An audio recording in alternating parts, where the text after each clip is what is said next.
আসসালামু আলাইকুম। তে মৌলানা জাবির হোসেনের ওয়াজটা শুনিয়া যাইবা, কিয়ামতের আলামত এত সুন্দর বয়ান করতা। প্লিজ ওয়াজটা শুনিয়া যাইবা, লাইক করবা, কমেন্ট করবা, শেয়ার করবা। প্লিজ আমার তোরা সাপোর্ট করোকা, ওয়াজটা শুনুকা। কিয়ামতের ময়দানে আমি আল্লাহর সামনে তুমি হাজির দিবা। এই দিন কিয়ামতের ময়দানে আরশে আজিমুন ছায়া তল ব্যতীত কোনো ছায়া থাকতো না। সারা নবী আর রাসূল হলে শুধু ইয়া রাব্বি নাফসি ইয়া রাব্বি নাফসি হইয়া খান্দিবা।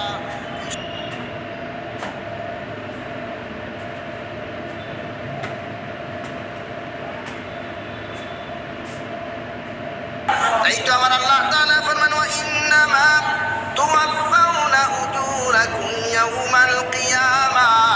তোমরা কবর দিন থেকে মৃত্যুর লগে লগে তোমার দিন থেকেটা শেষ নয়। ওই কিয়ামতের ময়দানে আমি আল্লাহর সামনে তুমি হাজির দিবা। এই দিন কিয়ামতের ময়দানে আরশে আজিমুন ছায়া ব্যতীত কোনো ছায়া থাকতো না। সারা নবী আর রাসূল হলে শুধু ইয়া রাব্বি নাফসি খান্দিবা। এই সময় এখানে সূর্য আঘাত উপরে থাকবো। তফসিরে জালালাইনের মধ্যে বলবেন সূর্য ওখানে আঘাত উপরে থাকবো। পায়ের তলার মধ্যে কোনো মাটি থাকতো না, পায়ের তলা ওখান থাম্পায় পরিণত হয়ে যাবে। সমস্ত মানুষ জাতির শরীরের মধ্যে একটু কাপড় থাকতো না, টাকাও থাকতো না। ওই সারা মানুষের দুনিয়ার জমির মধ্যে যখন আরাম করবো ইলা কোনো আরাম পাইতো না। আল্লাহ সূর্যরে হইয়া দিবারে সূর্য তোমার মধ্যে যে পরিমাণ তাপ আর ভোল্টেজ আমি আল্লাহ দিয়া দিছি, ওই সারা ভোল্টেজ গুলা তুমি জমিনের মধ্যে নির্ধারণ করো, জমিনের মধ্যে নিক্ষেপ করো। আমি আল্লাহ তোমার সম্পূর্ণ আযাব দিয়া দিয়ার সারা নাফরমানের উপরে তোমার সারা ভোল্টেজ তুমি নিক্ষেপ করো, যাহাতে ওরা কিয়ামতের মাঠে সামান্য লাগে আরাম না পায়। নাউযু বিল্লাহ। হযরত আয়েশা সিদ্দিকা রাদিয়াল্লাহু তাআলা আনহা ফরমায় নবী কিয়ামতের ময়দানে কি আমি আয়েশা উলঙ্গ অবস্থায় দাঁড়াইমু।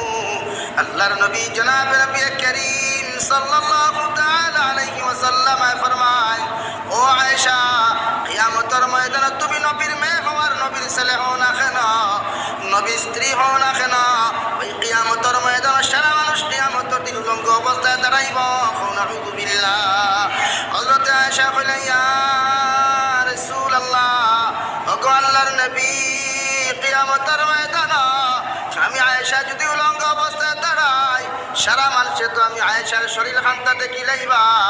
আবার নবী গেলে কইলা গো আয়েশা ওই কিয়ামতের ময়দানে সারা মানুষ জাতীয় নিচে দিছাইব, সামনের দিকে তাকাইবার পর্যন্ত ক্যাপাসিটি থাকতো না।